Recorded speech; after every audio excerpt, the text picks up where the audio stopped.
Hola, bienvenidos a esta clase de artritis séptica.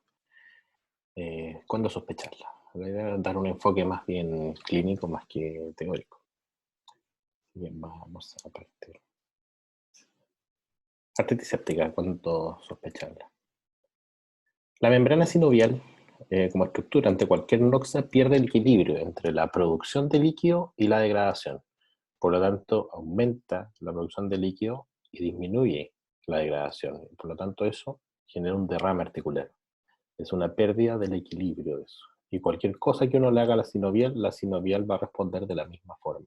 Si yo le tiro algo inflamatorio, la sinovial va a perder su equilibrio. Si yo le tiro algo infeccioso, también va a perder su equilibrio. Incluso por traumatismo, también puede perder su equilibrio. Entonces eso es lo que a veces nos pasa en la urgencia. El doctor, llegó un paciente con derrame articular de rodillas. ¿Será una artritis séptica? Ahora vamos a ver cómo podríamos saberlo.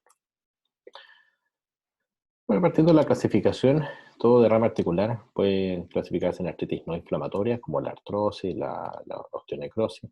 También pueden ser artritis hemorrágicas, como la hemofilia, anemia de células falciformes o la sinovitis pigmentada. También hay artritis inflamatorias, como lo son la artritis reumatoide, el lupus, espondiloartropatía, etc. Y finalmente la artritis infecciosa, que es lo que nos convoca hoy en día. Puede ocurrir desde recién nacidos hasta adultos mayores, una incidencia de 2 a 10 por 100.000 habitantes, es poco frecuente. En adultos, en la rodilla es el sitio más frecuente. El 50% de ellas se presenta en la rodilla. Y el pronóstico está determinado por la relación entre el tiempo de los síntomas y el tratamiento iniciado. O sea, mientras más tiempo tiene la infección, más daño genera. Las complicaciones van desde el 10 al 33% de los casos, que van desde osteomielitis, una artrosis secundaria, anquilosis o incluso sepsis. Es súper raro llegar a eso por una artritis séptica, pero lo he visto, sobre todo en operatoria. A veces se escapan los pacientes. Y también hay una clasificación según la siembra bacteriana, que puede ser hematógena o diseminada por contigüidad, ya sea una osteomielitis, una celulitis que llega y contacta la sinovial, o por una inoculación directa, tanto postoperatoria como postraumática. Aquí tenemos los gérmenes más frecuentes de distintos grupos poblacionales, hay que tenerlo en mente, sobre todo para iniciar el tratamiento empírico. Yo les quiero dejar esto sobre cómo funcionar. Funcionar una rodilla debiese ser una habilidad de un médico general, porque todo derrame articular que tenga sospecha de artritis séptica, ustedes debiesen funcionarlo y aspirar y mandar a estudio.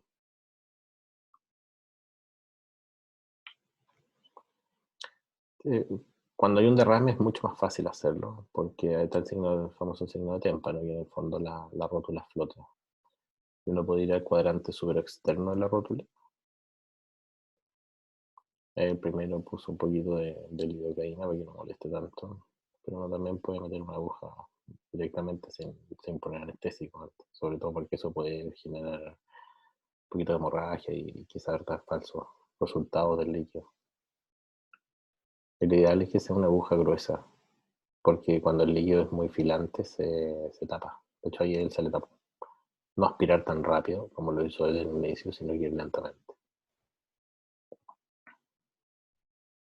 Entonces hay que soltar un poquito la presión.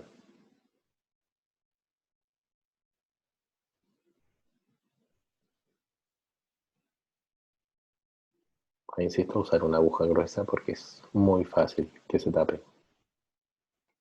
Tener preparado un riñón afuera para ir botando el líquido. Y tener claridad de los tubos que vamos a utilizar y la cantidad de líquido necesario para llenar cada uno de ellos y que no sea que no sea rechazado por el laboratorio por haber llenado mal los tubos, que a veces sucede. Ahí él pudo soltar la presión y ya empezó a llenar. En general no hay que aspirar tan rápido en un inicio como lo hizo él. En general ese es un líquido citrino. Cuando parece así como pisco sour es un líquido normal. Cuando es muy lechoso, más sospechoso de la artritis séptica. En general debe ser bastante líquido y citrino. Ahora se estudia el líquido articular. Estos son los tubos que hay que usar tubos con anticoagulante. Es mejor los de ETA que los de heparina.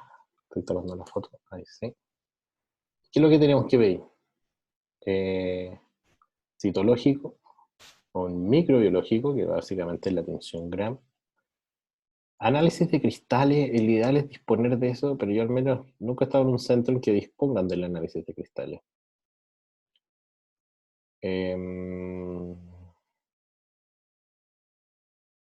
Bueno, hay pequeño análisis sobre el análisis de cristales, pero en realidad es raro estar en un centro que disponga de eso.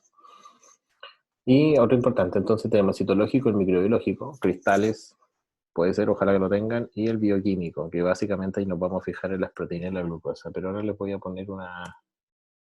Ahora, ¿no? Ahí sí. Esto.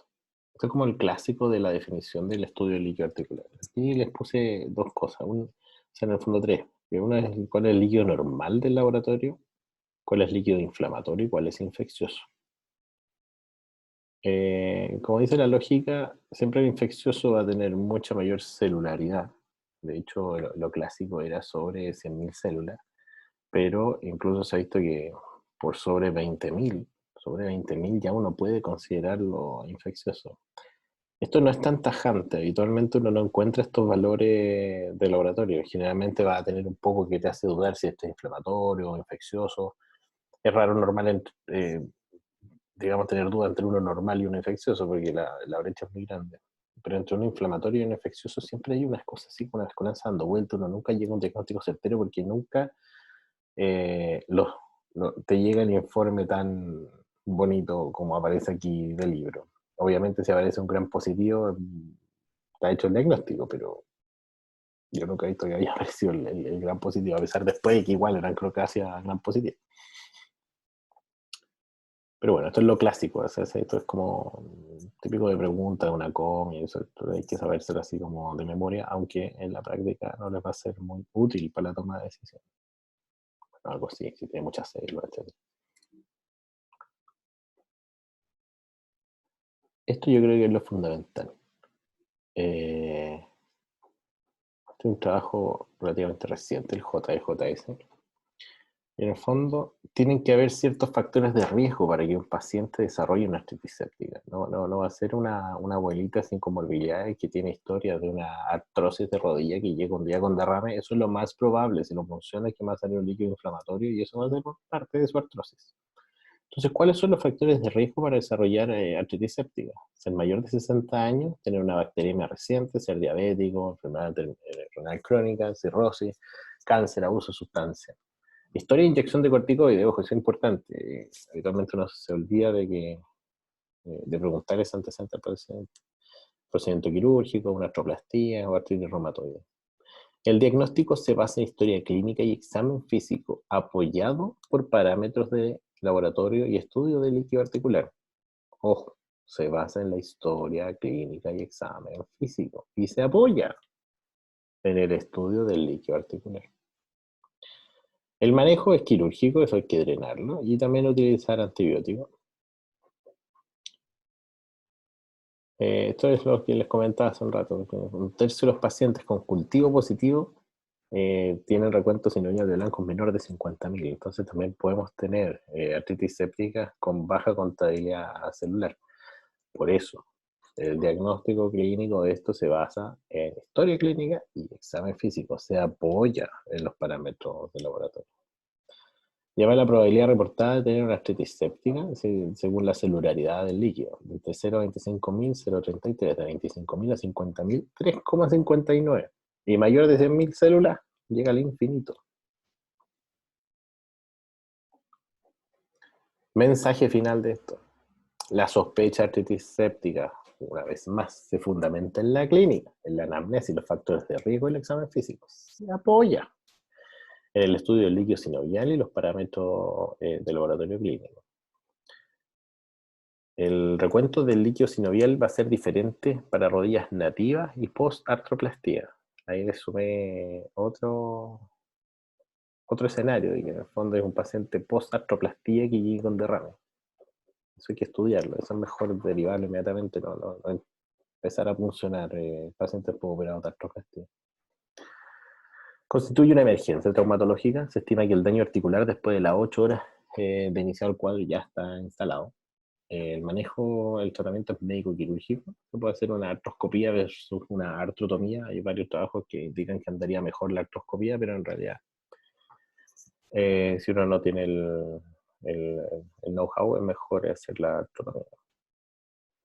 Y entonces, ¿cómo diagnosticamos una artritis séptica? Cuando aislamos un organismo en la articulación, cuando el organismo es aislado en otro lugar, por ejemplo, un hemocultivo y teniendo la clínica asociada, o incluso si no se aísla germen, pero las evidencias radiológicas o histológicas y los hallazgos físico-químicos del líquido sinovial sugieren infección. O sea, la mayoría de las veces no tiene un diagnóstico certero de artritis séptica y actúa en base a lo que probablemente sea.